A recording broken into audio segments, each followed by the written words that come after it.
And we welcome you to another edition of This is Wrestling. It is Lee Versage, alongside the one and only Hornsey, Zach McGibbon. Hornsey, how are you? Oh man, I can't believe that's catching on with folks. Catched on. Obviously, you would be able to get that over, but now everybody else is getting it over. Last time I saw the folks at This Is Wrestling, including our special guest coming up here in a moment, just being introduced by Hornsey. It's a new reality I have set myself up for. So, but I am doing good, Mr. Versage. I am looking forward to this chat here on this episode. As I explained to you off the air, it's Des Bryant in Green Bay. It's caught. That's right. It has been caught. Okay, so Hornsey, good to have you on the program. And as you mentioned, I don't know if it's a special guest, only because he just adds so much to the program and he's on quite frequently. So it's nice to have back Tanner Reil. Good to talk to you, Lee. Yeah, good to talk to you. Say hello to Hornsey for me, will you? Lee, it almost taking me back about almost exactly a year ago when Hornsey here went on vacation. You and I were running the show right around Money in the Bank, right? That's right. I almost thought, Hornsey wasn't going to show up this week. I heard he was going big time, a big appearance on Chris Van Vliet this week. I saw him cutting a promo on Peter Dinklage, and there's some strong words in there, Hornsey. You better watch it on the air, buddy. He's a main event ring announcer now. Yes. I thought that's what you were going to reference and introduce, but no. That too, yeah. It's got the Legends deal as well. Look, brother, I only work main events. That's how it rolls. But yeah. We know. I wasn't on Chris Van Vliet's podcast. That was Hornswoggle that was on the podcast this past week. Yeah, I know. All that information, that was you? No? That was not me, no, because I am not Hornswoggle. Established it's really that. Weird talking about yourself in the third person there. No, I mean, if The Rock could do that, why can't Hornswoggle? But I am not Hornswoggle. So, nonetheless. Do you like The Rock? I personally like The Rock. Hornswoggle was mentioned a story about how The Rock thought he was a Make-A-Wish kid, which was a funny story. Is it though, or is it brand on for The Rock? Oh, it's a little bit of both. You know what I mean? Like, it's funny because I could absolutely see The Rock doing that. Rock's getting into Hogan territory for me, just so you know. Really? Yeah. Wow. It's true. But we got a lot to talk about. The fallout from Double or Nothing. We have some releases to talk about. And of course, it's never a Tanner Reil episode without the latest C4 show. And by all accounts, it was a banger.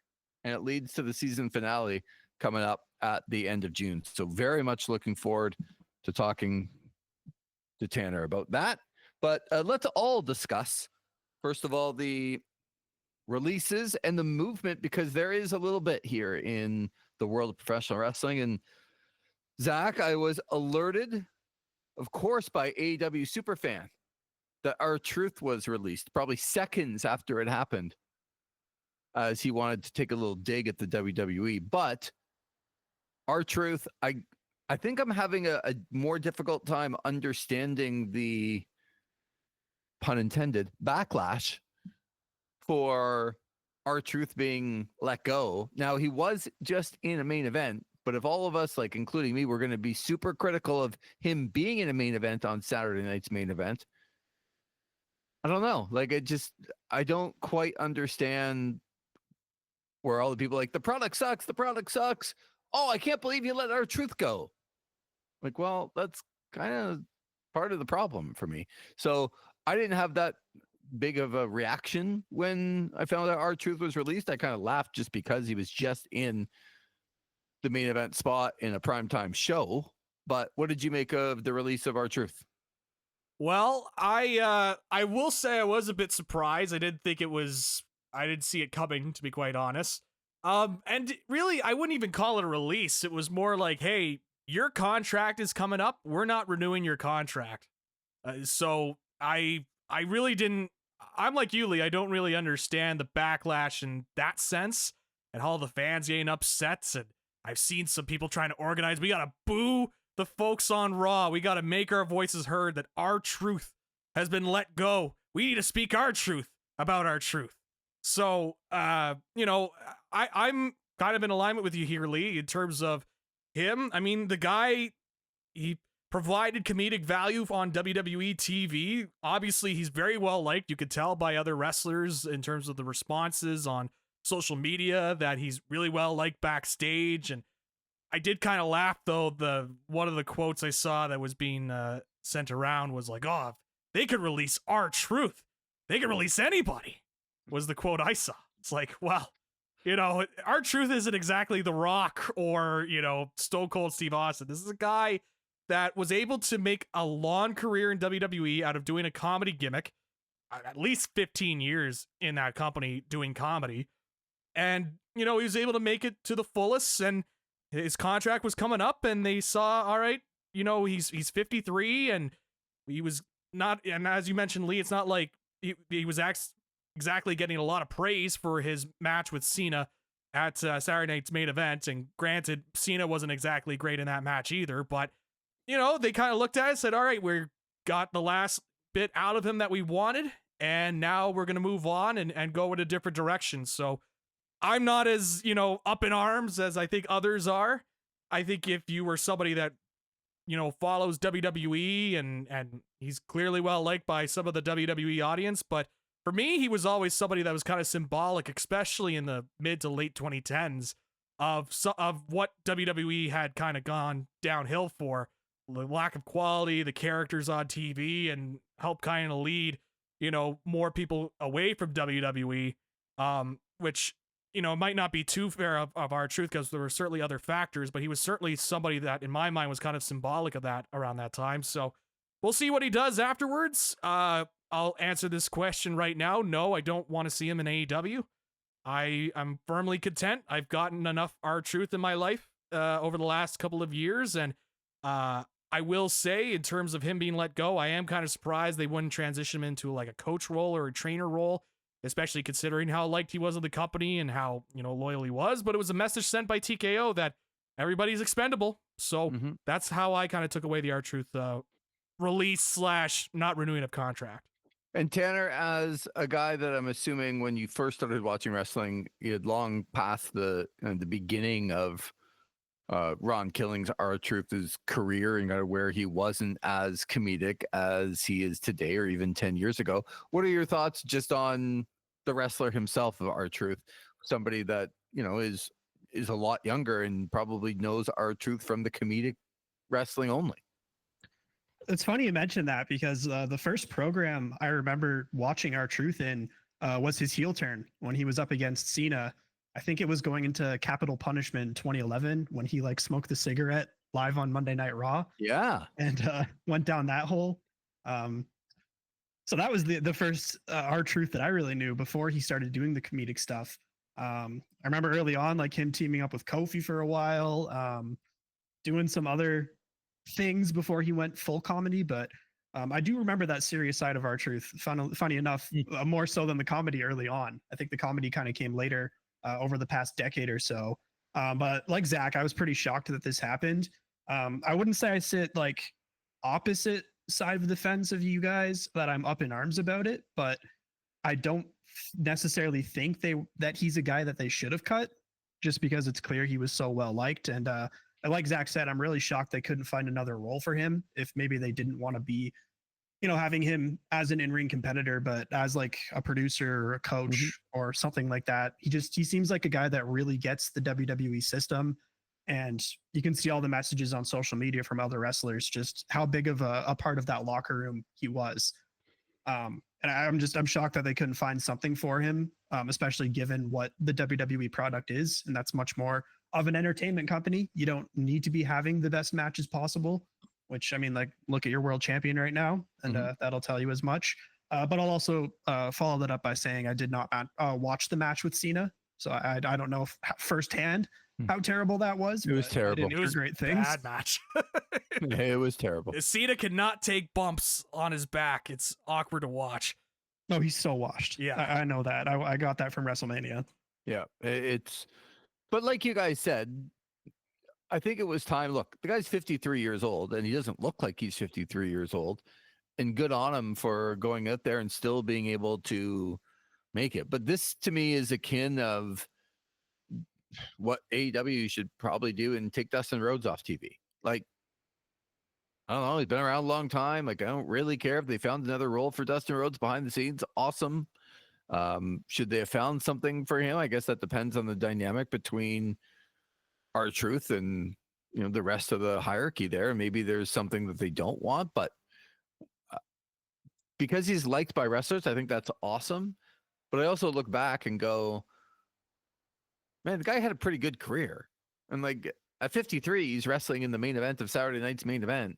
If I don't see R-Truth in the ring anymore, I'm not going to be disappointed. So it's a really good career, whether they should have found something for him or not. But I totally see, like, maybe he didn't want to, right? Like maybe it was something that he's just not saying yet. That I look at a role, and Zach, I'm not sure if this is exactly the same, but I kind of look at a role like Santino Marella in TNA, where, you know, he's kind of an older guy, and they've put him as the GM, and he gets to be comedic out there, and he brings some laughs. I know he just teamed with his daughter, which is pretty cool, but it's not like he's out there all the time wrestling, and there's a bit of a comedic GM part of it. And I could see R-Truth wanting to do something like that, maybe in a place that lets him be a little bit more free and not so, you know, regimented like the WWE is. So, you know, I think he did a whale of a job entertaining people. I give him so much credit, but I just don't understand. And I guess to continue the point, Tanner, Carlito, another one of those guys that his contract is going to be released, and people, of course, up in arms about that too. It's like, really? Like, I don't quite understand that. But what I really wanted to ask both of you, and Tanner, I will start with you. So today, as we're recording, we've been told that it's a nothing story, but both Gunther and The Miz have severely altered, I'll call it, their social media. Gunther's taken down almost everything from his ex. The Miz has changed some of the verbiage on there and no WWE references, but there are, you know, very credible reporters out there saying that this really isn't a story. So let me ask you, and start with, this isn't a story that's being given credence, but why would a wrestler or several wrestlers do that if this wasn't a story? That's a great question. I'm not sure. I wonder if maybe they're just trying to separate their characters more from the actual person. If it was just Miz, I think I'd be raising my eyebrows a little bit more, because he's someone that's maybe in a similar spot to Truth, in that he's been in the company for a while. You know, there's probably not much left really for Miz in terms of being a top guy in the company. At least I would certainly hope not. And we know he's someone that's pretty close with Truth. They had a lot of storylines together over the years, but the Gunther one kind of surprises me more. I guess it was what he did, a full clean out of his social media, but the only thing he left was a picture or a tweet of he and his wife from 2022. Yeah, that case, I wonder if it's just a lot of what he's seen on social media. He kind of wants to distance himself from that. And we've seen that with a lot of other wrestlers that just don't like to have that presence.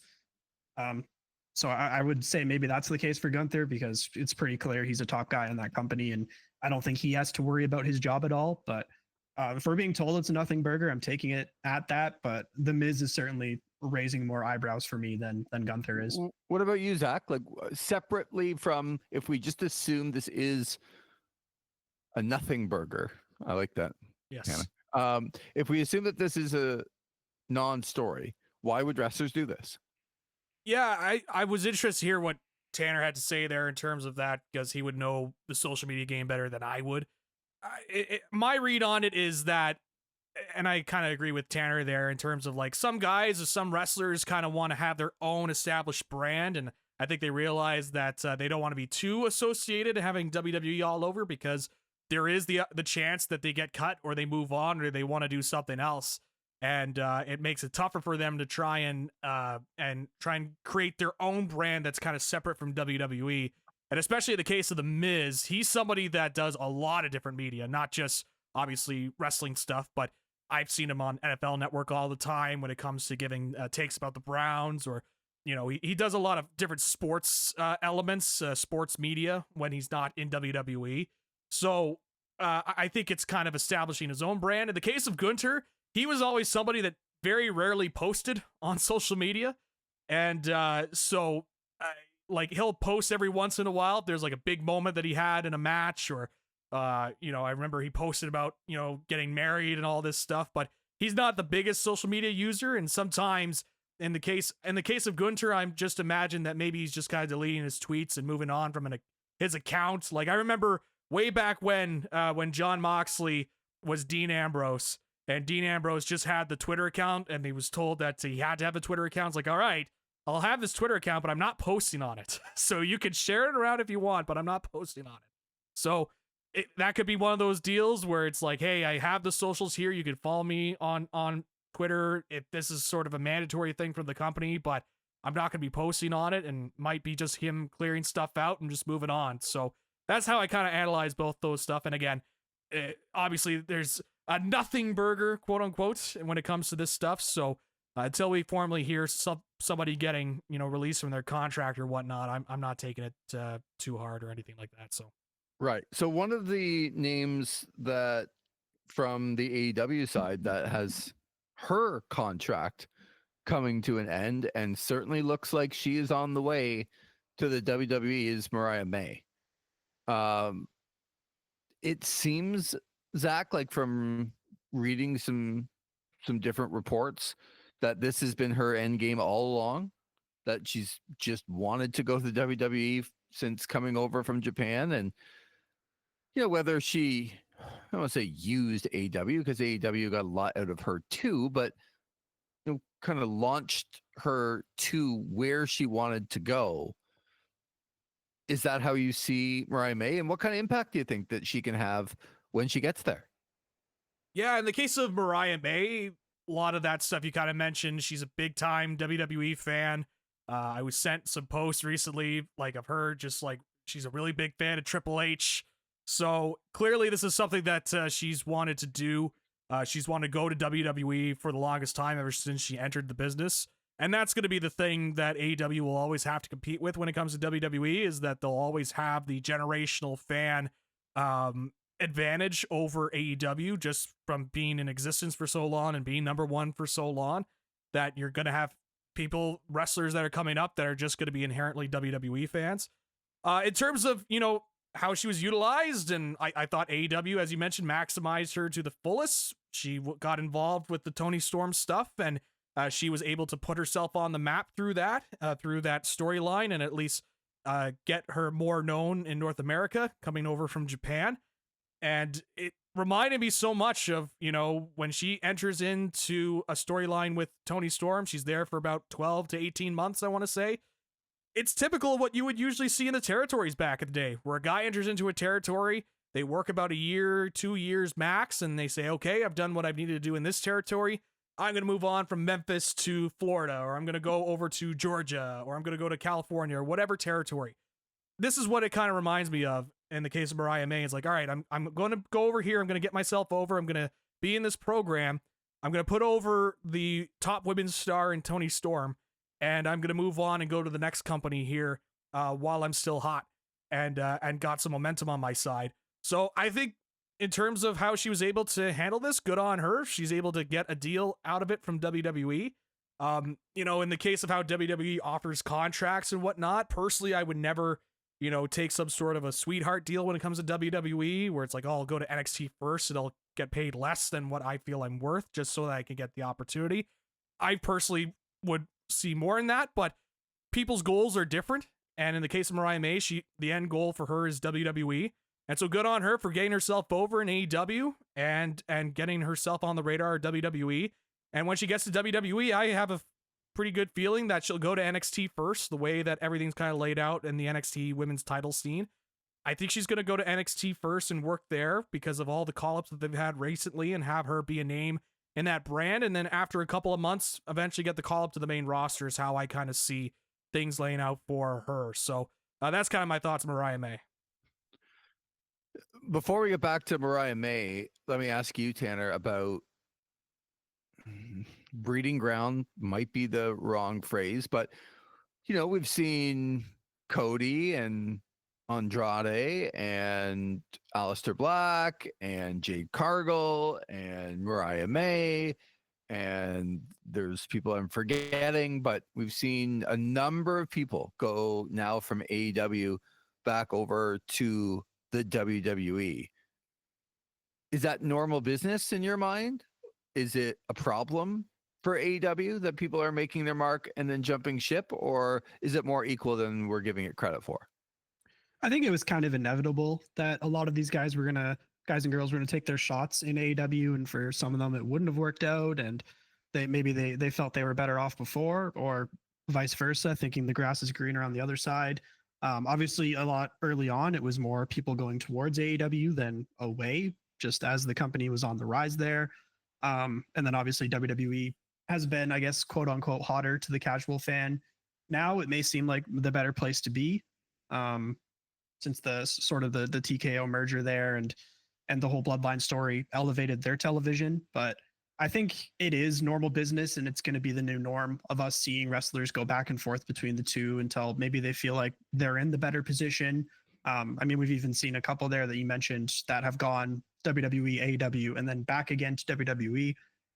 So yeah, I think it's just going to become a normal part of the business, and we'll probably be seeing more of the two-way type of moves over the next couple of years. It does seem like, Zach, as you were pointing out, and I think I asked you even last week, Stephanie Vacour loses the title, I think a little bit in NXT, a little bit surprisingly, but she got rocketed right up, and we expect her on, she's going to be on Raw this evening as we record this, and she's in a Money in the Bank qualifier already. So she's going to be a star. And they needed, like Julia, they needed to get her up. So JC Jade is now the champion, but are they just setting the table for Mariah May to be there? And the other part is, to me, I kind of look at the quick rise of a Tiffany Stratton and go, okay, is this for Mariah May? Like, is she on that trajectory, or can she get lost in a crowd? Where I think the WWE women's roster, I hope to see it kind of play out on television, but the roster itself, by adding Vacour, by adding Julia, if Charlotte can get back to where she needs to be, Alexa Bliss they brought back, but she hasn't really done all that much so far. But it just feels like it's a place where it can be really, really good. Can she be a star in WWE, or does she get lost in the crowd? I think she can be. I think she can be. We saw in AEW the charisma that she has. I certainly think in that crowd she can be able to stand out. I think it all will go back to just how they feel in WWE and how they push her. We saw with Ricky Starks was somebody that now Ricky Saints in NXT. He came in with a lot of fanfare. He had a lot of fans going in saying, "Oh, this is a guy that AEW dropped the ball on," and they missed out, and now he's in NXT, and I feel like the momentum personally has just been not nowhere near where it was before he entered into WWE now. But I feel like with Mariah May, she's been in a much more high profile feud, and she's shown what she could do in a slot like that. And I was critical of her title run because I just didn't think that she had enough to kind of go there, but I looked at it through the lens of the AEW standard of a champion and going out there having great matches. I think because of the way the standard is in WWE, I think she has a better path to be able to get over, and I think a lot of that will come down to her charisma. And I think she's a good enough wrestler where she will be able to stick out in that roster. So I definitely think there is a chance. Obviously, we'll just kind of go back down to how the company views her and if they are willing to go full bore on the push. Yeah, I kind of agree with that. I think she's probably, from what we've seen in AEW, I think she's the perfect person to go to WWE because she can wrestle I think, better than some on the roster, and she's got more charisma than most on the roster. Yeah. And that, to me, like, I just told everyone about, like, is she on the Tiffany Stratton trajectory? Well, to me, she might not be as good as, like, maybe she's as good as Tiffany Stratton in the ring. I don't know. I know she's got more charisma than Tiffany Stratton, and she makes me want to watch her more than Tiffany Stratton does. And Tiffany Stratton's at the top of the mountain right now. So I just think the sky is the limit for Mariah May, and for what she's done. She's wrestled those women before too, and I think that's a big thing. You know, I was watching a match with her and Julia from Stardom yesterday, and going, wow, like they really go. So I just think the sky's the limit for her in this company, and I don't ever trust the wrestling companies to ever completely do the right thing, but I also feel like this is gonna be a tough one to screw up, because she's got a lot going for her. And while not the best wrestler ever, if she gets in the ring like she did with Julia in Stardom, and goes and has way more, you know, unfortunately the language barrier with Julia and Stephanie McCour, but she just has a way to attract people to watch her. And I did think, as we close the segment, I did think it was ironic that the very last thing we ever saw of Mariah May was her losing that match to Toni Storm, and the end came up on the big screen as she laid there after just an incredible bloodbath. And that's the last time we ever saw her. And it actually said the end on the big screen. And was that on purpose? Maybe. Probably. Yeah, It's pretty definitive. Yeah, maybe it was. I don't know how much more definitive you could get other than the end, but you know. Well, it was a Toni Storm thing that was up. Like, it's the end of the feud, but it really was the end of her AEW career in Mariah May. That's right. Tanner, the fallout from Double or Nothing. We rated the show in our last episode. A chance to, I know you were coming back from being out of town that weekend, but have you had a chance to watch Dynamite since? And you know, this kind of top thing now is Will Ospreay's trying to be the middleman between Swerve and Hangman. And I'm not sure it's going to work out all that well for Will Ospreay, but what have you thought of the fallout from the pay-per-view last week? Yeah, like you mentioned, I was coming back from up in the Hammer over the weekend, so That's didn't get to Hamilton. catch the pay-per-view. Hamilton for everybody. Hey, I called it Hamilton the first time I came on this show, and you corrected me as the Hammer. So trying to keep it consistent here. I do. I think it's the Hammer. I'm trying to cater, and I shouldn't do this, trying to cater to those that don't know, which I figured the out. Hornsies of the world, you know? Yeah, exactly. What do you mean the Tanner. Hornsies of the world? The Hornsies of the world. Ugh. It's like Tanner, me, I don't know, maybe nobody else, and then everyone else on the other side. And we got to explain things to people. That's all we're doing here, Zach. So go ahead. Sorry, Tanner, go ahead. Yeah, I'm intrigued where they're going towards All In. I wasn't expecting Hangman to win at the pay-per-view. Though I'll admit, listening to your pitch on the podcast on my way back from the Hammer kind of had me questioning things a little bit, you know? Oh, that's what I do, Zach. I certainly question a lot of things. I agree with that. Yeah. And those things turn out to be, you know, the minority that are correct and the majority left with their mouths hanging open. I understand, Zach. Again, we went over this last week, leading and following. But yeah, I'm stoked for All In. Do you think, are we going to get Swerve and Ospreay? Would you be okay with that? Swerve and Ospreay as a match? Yeah. I'm all over that. Sign me up right now. Would you say you'd be all in for that match? I would be all in, or I mean, I'd be all out for that as well. Oh, they're just saying, if they want to hold off on that, I'd be okay with that. But, Zach, what do you like for Ospreay? We should tell people that we're excited that you tell people right now, we're excited that This Is Wrestling going to go down to Toronto, all out, Saturday, September 20th. We already have our tickets. We are going to make an event out of the weekend, and we hope that some listeners can join us. We're going to have a meetup. We're going to do some things. It's going to be fun. And I know it's way in September, but we're already in June. It's something to look forward to. I know that we're all in to be all out. Yes. Looking forward to that. I'm really looking forward to that with All Out. Do we bring back the car cast that we did a couple of years ago, where I bring my audio equipment and we record in a traveling car? I think that'll be something interesting to bring back. That would be your first time, right, Tanner? Taking part in a car cast. That's right. I missed out on the Forbidden Door one. I was moving into my apartment. Yeah, that's right.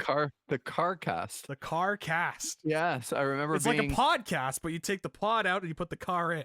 It's like carpool karaoke, but better. And that's right. A bunch of wrestling marks. Way better than James Corden, I can tell you that. I remember being in the middle seat thinking, why did people put me in the middle seat? And then realizing that I was hosting the car cast and I needed to reach behind me, to the side of me, in front of me, driver, passenger, back seat guy, side guy. Like it was a lot of work. You really put in the effort there. I got to give you credit there. I'm up for it though. And we got a pretty good cast of characters going down. So nobody's short on opinions in that car.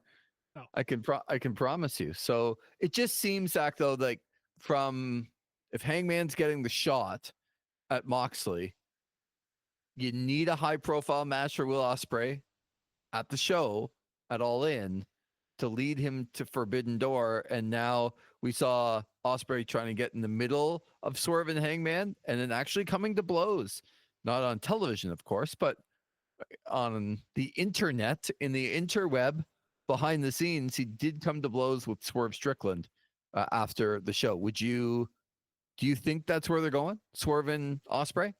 You almost said internet like Vince Russo there. I was a little concerned, thinking Swerve was on the mind. The interweb. Yeah, it's not a television show. That's right. I think that's the way to go, Swerve and Ospreay. That was one of the things when I was picking Ospreay. It was like, where is the direction to go with him if he was going to lose? And I thought there was more of a direction when it came to Hangman losing, because I thought there would be tying it back to the stuff with Swerve. And I was thinking maybe they were going to do a Hangman Swerve tag team with the Bucks, which is not something I was overly thrilled about, but just the way that the TV was kind of laid out, I thought that's where they were going. Tanner, that seemed like a long answer to say how wrong he was about what he thought was going to happen. I know. I'm just explaining reasoning, the people tune in to hear explanations and the thought process and breaking it down. Not of things that didn't happen. I'm just laying out the pitch that the way that I was thinking, but I like this direction that they're going in. In fact, I like it more than the Hangman Swerve tag match against the Bucks. Yeah. I mean, I like it too. Dare I say they're putting their two best wrestlers against each other? Yeah. Again? All for it. It's sometimes you don't have to overcomplicate it. Just have some of your best wrestlers go up against each other and people will go, wow, that's a match I want to see. And it's going to be at a big show and All In.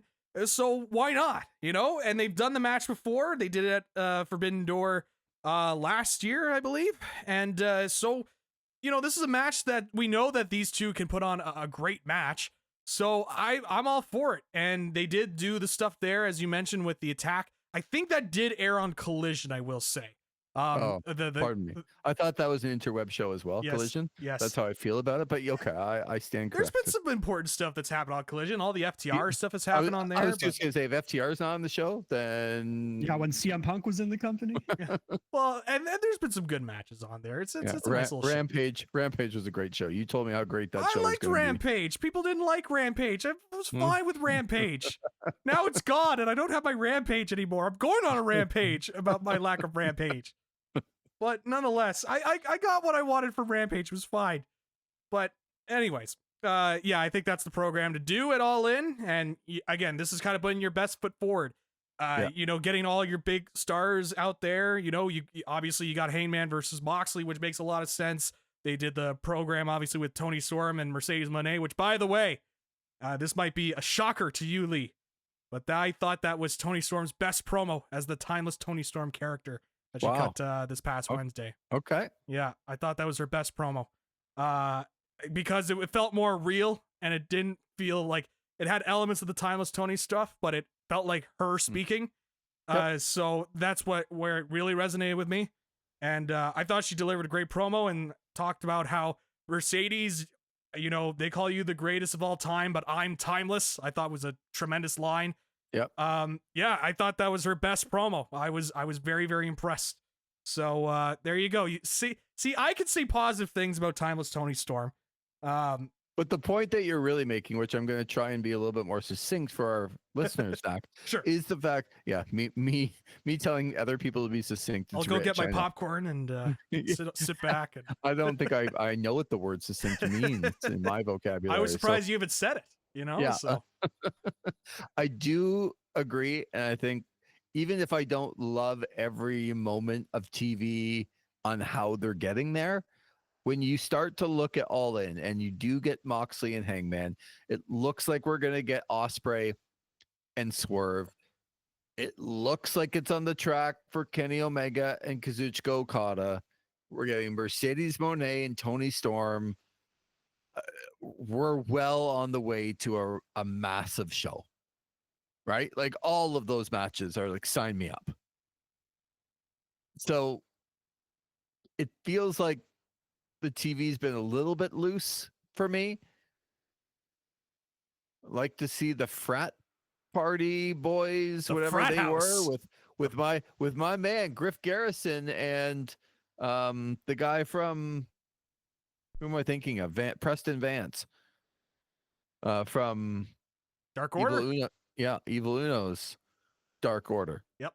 But when I saw them live in the freezing cold in Ring of Honor in Jacksonville, Florida, I'm like, these guys one day they're going to be the frat house. You had an epiphany that day. I didn't, so I don't love some of their TV. Tony Khan on his phone. I did, yeah. Tony, I've got this great idea. Guys, we're gonna have a great show. How long to the bell? 1 minute. Okay, we're gonna watch AEW. Yeah. Like, slow down, Tony. Slow down. Giannis Antetokounmpo. We're on our way here to a massive show. So I think we're all looking forward to that. Speaking of big shows, Tanner, it was C4's penultimate. Do you know that word, Zach? Penultimate? I do know the word penultimate. Oh, for those that don't, who often confuse it, it means second to last. Like Lee Versage is the penultimate co-host. You know what I mean? Correct. When Tanner's on, that is correct, Zach. When Tanner's on. So, Tanner, Macrae Martin, Junior Benito, Evil Uno defending in a 4-way match. This was the second last show leading to the season finale coming up. And by all accounts, like I said, it was a banger, but you were there. Excited to get your take. Where do you want to start? I think we have to go to the main event on this one. Okay. Actually talking to Zach, he had a chance to watch it as well before we are hopping on here. Yes, I was able to secure a link, and was able to watch the main event before we got on. So. But yeah, I think this one really sets the table for the next show and also just builds on the story that they've been going for all season long. So tell us about the main event. All right. Junior Benito, Macrae Martin, #1 contendership for the C4 championship. I got a bad feeling for my man, Macrae Martin. I got a bad feeling. Yeah. For the next show there, the season finale, the winner getting the title shot. But these two, we've seen them kind of a rift starting to form in Fresh Air, culminating at the last show there where Macrae Martin was challenging for the title and Junior Benito threw the towel in and cost him the C4 championship, at least in Macrae's eyes. Also, he did. Yeah. This is Junior's fault. It's all Benito's fault. Also, outside of C4, they recently lost the IWTV Tag Team Championships. So that's no longer holding them together as well. So two friends kind of come into blows here. They had a great promo up on social media to hype this up, and it delivered. I think you can expect it with these two talents going into it. First of all, it's just crazy to see their growth, and I think that really speaks to the local scene. These two guys that, a couple of years ago were lower on the card, starting to build themselves up, working against some of the bigger indie names that would come in and getting that rub. But These two mainstays, they've worked themselves all the way up to the main event scene here, and culminating with this big match going into the season finale. But match itself was phenomenal. You could tell these two have some great chemistry, brawling all over the C4 Arena, the Preston Event Center. They were up on the balcony at one point, which I could probably count on one hand how many times I've seen that happen. You know, we were sitting up there not a couple months ago. Exactly. I was worried when I saw Zach's that personal area. that footage of Zach's spot where you just all got invited That's somehow. right. VIP section, you know. I was a little worried, Tanner, when I saw Benito fairly over the balcony. It's funny when that happened. Actually, where I was sitting was right near the merch tables, towards the back, and Bear Bronson was commenting on it, just being like, "I can't believe they're gonna do that or that they're up there." And then someone came over, a friend of mine, and showed him the clip of Myung Jae Lee going over the top of it from a couple of months ago. And Bear Bronson's like, "He's crazy. I'd never do that." So. Yeah, that definitely scared me at one point. A lot of people, myself included, had our phones out ready to record that.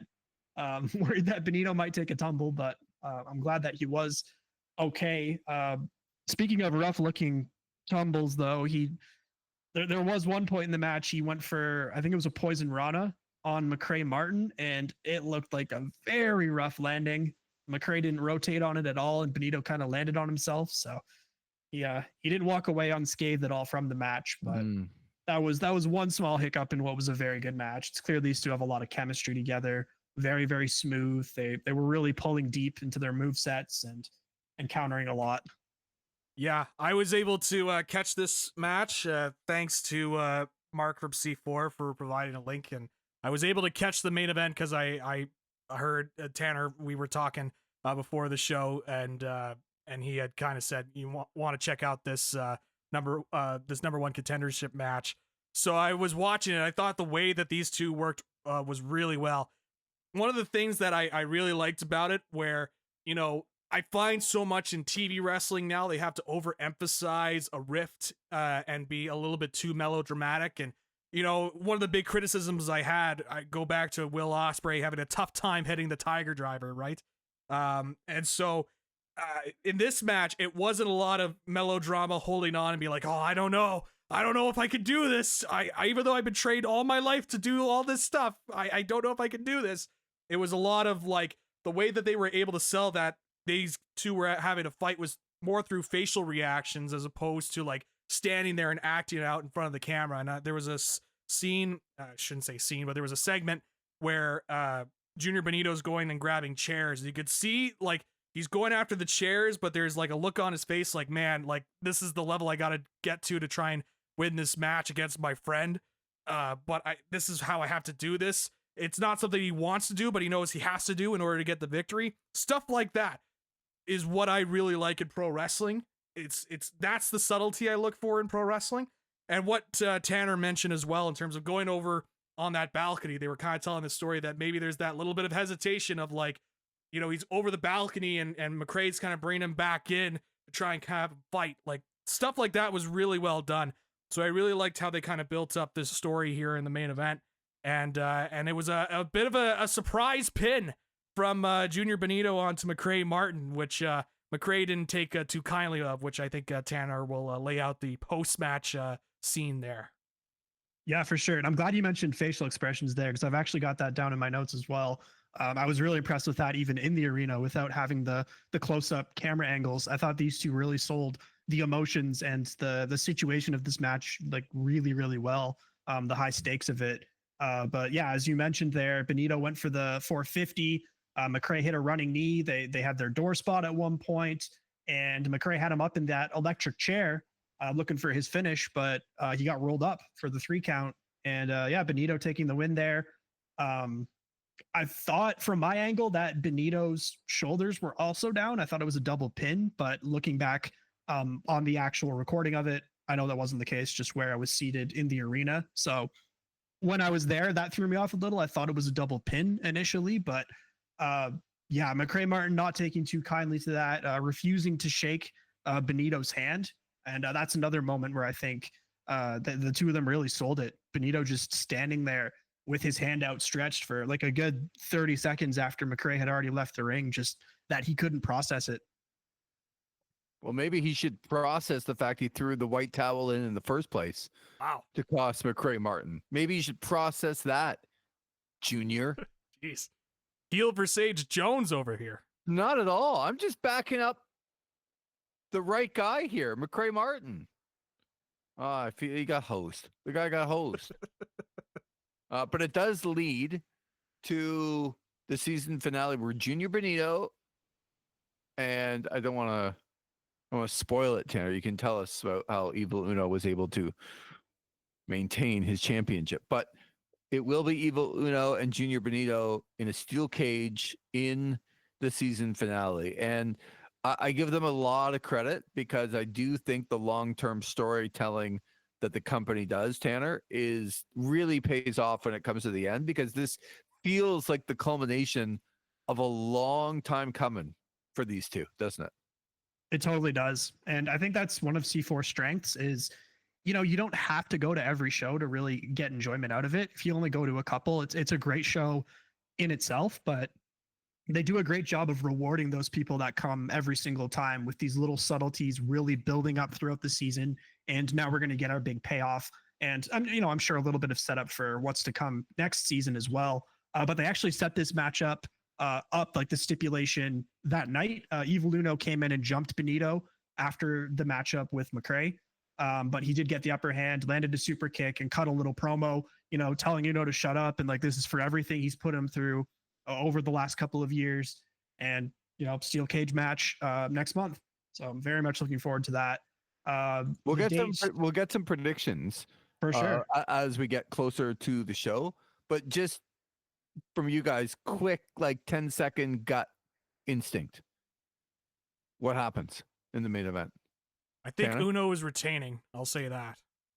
Okay. Really? Why? Yeah. Why?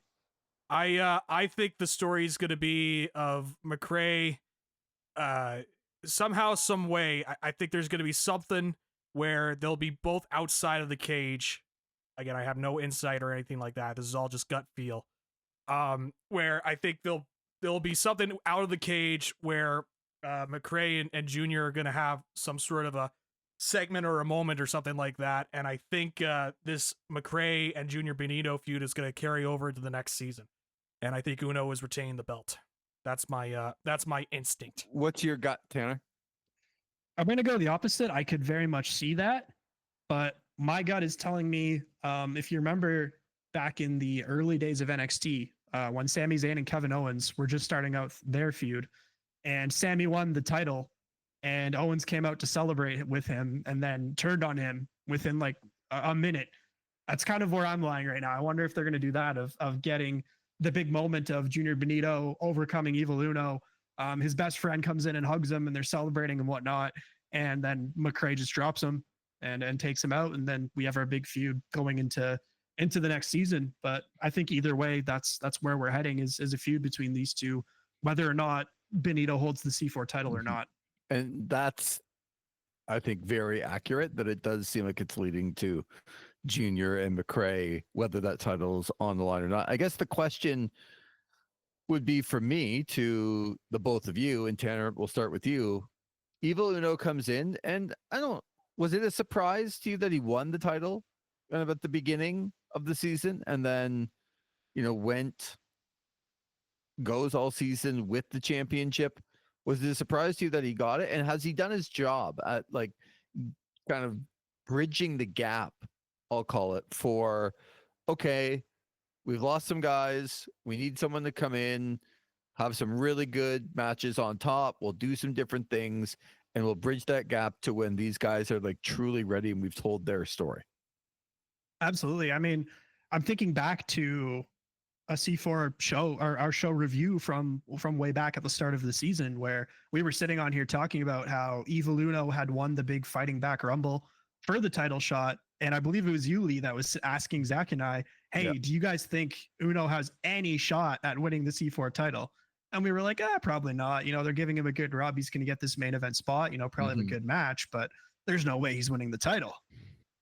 And I mean, the way it was executed, I remember texting you guys at like Yeah. midnight on Preston Street, being like, you guys need to go watch this match because it was such a moment. One of my most memorable moments of being in the Preston is just how quiet it was after Uno just bloodied Benito up. And it's been a long burn, a very slow burn, but I think it's been executed so well. And if Uno's going to hold this title longer, I'm all for it.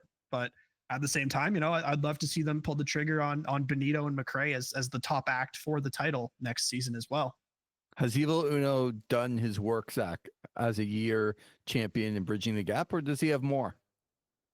In terms of kind of elevating some guys underneath, the big thing that I took away from Evil Uno getting the championship and the stories that have come out of it is it's the guys that he's kind of trained. You saw London Lightning, obviously, in the title match, which we'll talk about a little bit later, but Junior Benito, Macrae Martin, and even other guys that may not be a direct lineage under the keep, but other younger guys that are trying to get elevated in terms of Myun Jae Lee as well.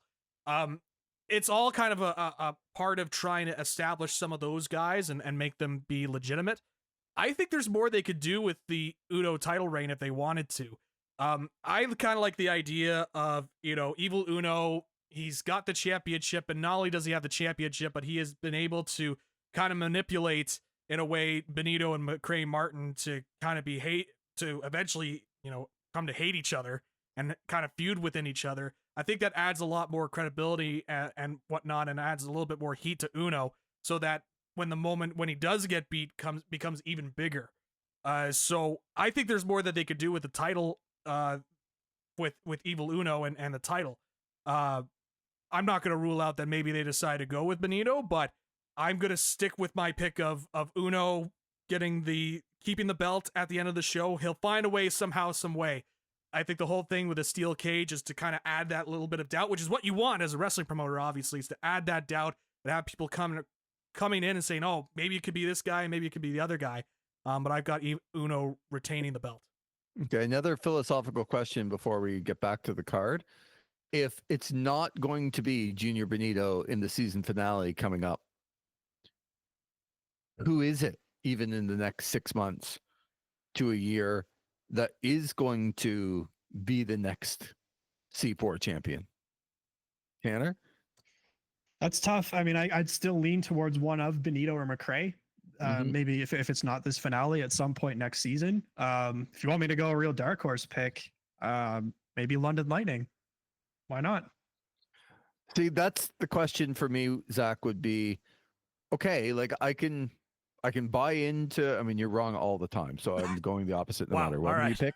So, but I can see where you're going with Evil Uno keeping it. Is it, have you crossed that kind of line even when you thought Cody should have won at the first WrestleMania? Like, if it is Macrae or Junior that ends up winning that title and they don't win it at the season finale, but they win it somewhere next year, have they missed their moment? I personally don't think so. I think the moment would be bigger if they have Benito kind of win it back. I like the London Lightning pick as a dark horse. And you kind of focus in on his push and his sort of development. And I think that's something you could certainly do over the next couple of months with London, and continue to establish that character of his in C4. But in my mind, I'm looking at it as, being able to overcome some of the obstacles. And I think you can hold off on the Junior Benito title win for later on if you wanted to. And so for me, if you're looking 6 months down the line or however long, 12 months, I do see Benito getting the belt back, just for the record. I just don't think it's going to be here. I think you could really build this and milk this a little bit more. So I would pick Benito in my case. I'll follow that up. I got one. Do you think it'd be a bigger moment if Benito got the title from Uno or a heel Macrae Martin? You see, that's also an interesting thing that kind of crossed my mind as well. Or vice versa. I wouldn't rule out Benito being the one to turn eventually. I agree. I could see in that match a little bit of that dark side coming out on both of them. Yeah, to me, a Junior Benito heel run as champion works. But we'll see if And Zach, I love how you avoided the question. I said if it's not Benito or Macrae, like who else can it be? And your pick was Junior Benito in 6 months. So that's really nice of you to I answer the mentioned question. London Lightning. I like the London Lightning pick. Hold on. I don't even like the London Lightning pick. But Tanner answered the question. Yes. You did not. Which I appreciate for Mr. Reil. Okay? Zach, in 5 seconds, if it's not Macrae or Junior, who's another guy that you think could beat Evil Uno for the championship? He's scared to say Puff. That's what it is. Yeah, I'm picking Puff. How about I throw this name out just because of their history and together? Oh, yeah. Here we go. Stu Grayson? That's who I was going to say, Zach. Is that it? I could see Stu Grayson if they I wanted love to. that match. I would love to see that. So that's where Zach, it takes like 4 times to get through to you, but finally we pulled something out of you. Could you sell a Junior Benito Macrae Martin undercard semi-main event and have Stu Grayson and Evil Uno? And Stu Grayson end up being the one to take that, to get some recognition, and then the heel run of Junior takes over. No? Possible. I think Benito's, in my mind, and Tanner's at the shows more than you and Lee and I, so take it with a grain of salt. But in my mind, just the way that I kind of seen Junior's reactions and whatnot, I'm not saying he couldn't be a heel, because I've heard that he's done heel work in the past, and I think people would be surprised on how good of a heel he could be. Oh, I want to slap that guy silly just looking at him. But I think I think they still want to keep Junior as a babyface. I think he's just got quite the connection right now that I think it would be tough. I think it'd be a risk to have him be the heel. I think it's a much more engaging character with Macrae being the heel in the long run. Makes for some really good stuff because there are some legitimate questions. And I think adding Evil Uno in and bringing this type of character and getting through this year with him on top, I think has been a real benefit for C4. Speaking of which, tell us about where he defended his title, including London Lightning, Tanner, in the 4-way match and how that match ended up. Yeah, so 4-way matchup, as you mentioned, Evil Uno and London Lightning, along with Jordan Oliver and AEW's Ortiz. Bit of a good mix of talent here. There was something in this match that kind of threw me off in a way, and it has to do with Evil Uno. So at the start of the match, he did his usual heel thing, which we've seen a couple of times recently in Multi-Mans, where he lets the 3 of them kind of fight it out, sets a chair up and just kind of chills at ringside before he picks his spot and goes in. And the last couple of times we've seen this really vicious, mean side Evil Uno. He's not goofing around. He's all business, trying to end the match quickly, usually drawing blood or going to the ultra violent route. But something that threw me off in this match was Uno doing a lot of his goofy babyface stuff of like catching a kick and passing it to the referee and shouting stop and everything basically short of doing the dancing sexy Uno taunts. But that took me out of it. I was almost like, okay, I know I missed the last show, but is Uno back to babyface here? Which by the end of the night, of course, my question was answered, but that did take me out a little bit. But overall, like work rate wise, I thought it was really good. The finish of the match, Ortiz and London were both trying to roll each other up at the same time, and Uno came and covered the both of them as they were in like one of those back and forth roll-ups where each guy's getting repeated 2 counts.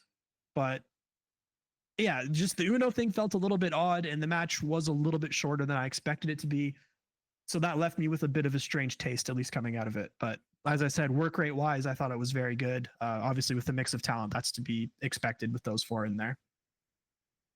Okay, let's get to some of the other card here. What would you like to go to next?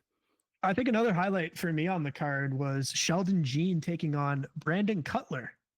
Oh yeah, fantastic. Of all people, I'll be the first to tell you, I didn't expect much out of Brandon Cutler because I haven't seen anything aside from him wearing that one piece set and spraying cold spray at Matt and Nick Jackson on AEW TV. But very pleasant surprise, man. He can go.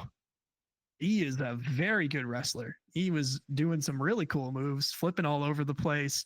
Got to give Sheldon Jean credit as well. He's been phenomenal in C4 over the last season, especially. I've talked a lot about his feud with Stu Grayson, which came to blows in a last man standing match at the last show there, which Sheldon Jean did win. So it's nice to see him becoming one of these main guys on C4 and someone I could easily see challenging for the C4 title when we get like another babyface champion. But it was a phenomenal match. I really enjoyed it. Sheldon Jean did pick up the win over Brandon Cutler, but aside from the main event, if I was to recommend any match, I think it would be that one to go back and watch. Okay. Excellent. I will absolutely make a note on that. What else? We never return on this show. I think that's pretty important to mention in the 6-man tag there. So Benjamin Tull, the underground champion, teaming up with TDT against Stu Grayson, Myung Jae Lee, and a mystery partner. Okay. And that turned out to be a returning Joshua Bishop. Oh, wow. There you go. Coming back from, I believe it was knee or ankle surgery that he was out with for a number of months. We haven't seen him in C4 in quite a while, but really nice to see him back. The crowd was super pumped, and he always brings a lot of energy. I mean, he's a guy we've seen right up there at the top of the card in C4 a number of times, and someone I really enjoy. That's awesome. And he was good? Yeah, he was great. He ended up taking a door spot. Myung Jae Lee got powerbombed onto some chairs. Yeah, wild physical matchup, which is kind of to be expected when the TDT and sort of ex-Twiggy group is involved. The doors are always coming out and the chairs and whatnot. Myung Jae Lee ended up kneeing Benjamin Tull through the door for the win there. So that's another story to come out of this. I wonder if maybe Myung Jae Lee is going to get another shot here at the Underground Championship, maybe in the season finale next month. Mr. Gilmore girls. Yes. Wearing the love shirt. him. And Yeah. Fantastic. I should mention with Myung Jae Lee, I don't know if we mentioned on the podcast before, but I remember he came up to me at one of the remix shows and he mentioned that he listened to our segment when we were talking about his dad showing up in the when he was doing the balcony dive, and he mentioned he had a good laugh at our reactions to that, and and he shared it around with a couple of folks. Oh, I figured I mentioned that as well. He had a pretty good laugh about it. Very nice. That's right. My vindication finally when yes, when I got to confront him in person. The look on last Mark's shows. face. The look on Mark's face when we told him no, that actually happened. It was like, really? Trust my sources there, Mark. This is why Tanner's on the program. He gets down to the bottom of things. He's got a journalism background. He knows what he's doing. Exactly. I'm poking around the Preston, I'm just a fly on the wall sometimes. He's got the hat that says press on it, ready to go and ready to ask all the questions needed. So Feels like a press tin. There. That's See what what they did there. Yeah. Yes. It's getting late in the show. All right, Tanner, what else? I'll shout out Bear Bronson once again. I know we talked about him earlier there when he was chilling in the crowd. Super nice guy, but also was a phenomenal wrestler. I really enjoyed his match there with Dominic Guarini from Violence is Forever. Apparently, Dom had actually, I think C4 put this out on Twitter, that it was a match he requested to get booked, and I thought these two had really, really good chemistry. Sometimes you get the typical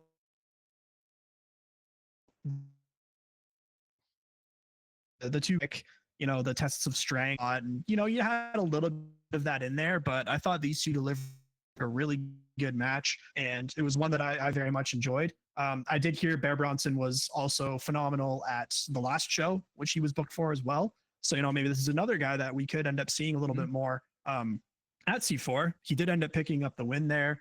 And he's someone that I'd really like to see maybe against, a guy like Myung Jae Lee or Junior Benito, one of these smaller opponents, and just to see what he could do in there with a guy like that. Yeah, that's interesting. The case of Bear Bronson, where he's no longer with AEW. His contract has expired as well. So he's kind of going back on the independent scene, and I think he's going to be going out there on a purpose. And it sounded like from the Guarini match that a lot of people were really big fans of that match. So I'm very interested to see how he does. You know, the big thing that I always hope with when wrestlers, when, you know, they get let go or their contracts aren't renewed, is that they kind of look at the independent scene as an opportunity to really grow and really make themselves better and learn a bunch of different styles. You know, I think the stuff with Zack Ryder has kind of reached its peak on the independent scene with Matt Cardona, but he was somebody that came in and realized, all right, this is an opportunity here for me to make a name for myself as the king of the indies, right? Yeah. And he was certainly able to make himself stand out on the independent scene. So kind of feels like Mike Santana's doing the same thing. Another great example as well in the case of, you know, working in TNA and showing, hey, I can be a singles guy, and I think he's shown that he can be somebody that can do that, and he might win the TNA title over from Trick Williams in the future. That's certainly a possibility. So I like seeing those guys that kind of look at the independents as an opportunity to get themselves better and see it as an opportunity to say, okay, I could make a name for myself here. And it sounds like Bear Bronson is trying to do that. All right, Tanner, before we wrap, what else you want to mention from the show? Yeah, definitely the other one I want to mention for sure is the opener, which was Gabriel Fuerza and Alexia Nicole against Von Vertigo and Drea Mitchell. Very good tag team match. A lot of good chemistry here between these four. I really enjoyed it. Vertigo is someone that's really grown on me. Man, he's such a good heel. Reminds me, honestly, like of a younger Adam Cole. But yeah, I could someone I really like. I want to see more of him. Someone I'd love to see get a C4 title run. You know, maybe next season or something. I'm not sure, but yeah, he's really grown on me, especially since the split from Fight or Flight with Fuerza. But Drea was also really good. She had both Gabriel Fuerza and Alexia Nicole up in a fireman's carry at the same time, which I thought was quite impressive. But this match actually ended up getting thrown out due to some refs taking some bumps here. A double kick from Fight or Flight to one ref from Fuerza and Vertigo, and then Alexia Nicole ended up giving the next ref a code breaker out of frustration, and then of course Serge Saint Denis comes out and throws out the match. So looking for some follow up to this likely next month. Fantastic, Serge. Good job.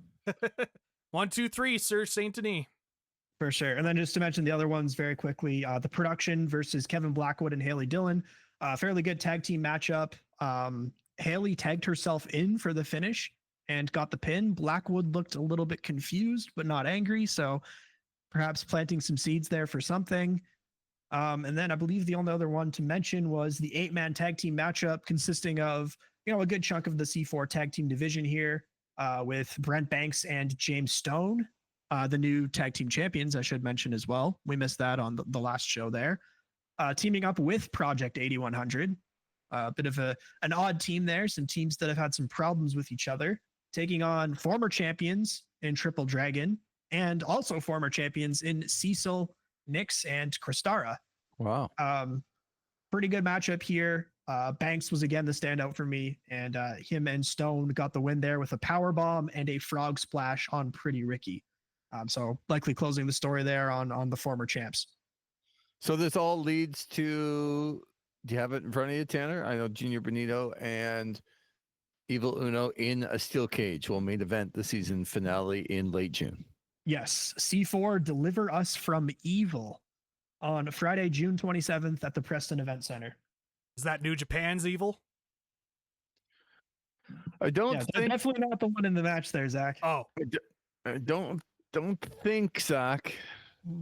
It's Evil. oh, That's not a that Hornsey evil. moment right there. Oh. Evil Uno, Zach. Oh, I see. Gotcha. Deliver us from Evil I see. Uno. Hornsey, come on, man. Get with the program here. I think he knew that, Tanner. I'm gonna give him the benefit of the doubt that he knew that. I'm not. Wow. And that's why you're on the program, Tanner. Fantastic. Tanner, always appreciate having you on the entire program, the C4 recap. Fantastic. And I'm hoping to make it down on Friday, June 27th myself to the season finale. So Yeah, I know there's been some talk about maybe a This Is Wrestling balcony, but we'll see if that ends up happening or not. well, yeah, there's gonna be some new heights achieved by This Is Wrestling coming up. So might as well be up in the balcony. Wow. Really To, throwing out the if puns Zach will, today, Lee. That's Jeez. if Zach will relinquish his special area up there. Yeah, we'll have It's to like we'll have to talk to see if we can even get in. Hey, I'll be on time at least, when I get to the show. So Yeah, but will you be dressed up? what would I be dressed up as? I don't know. The rest of us dressed up.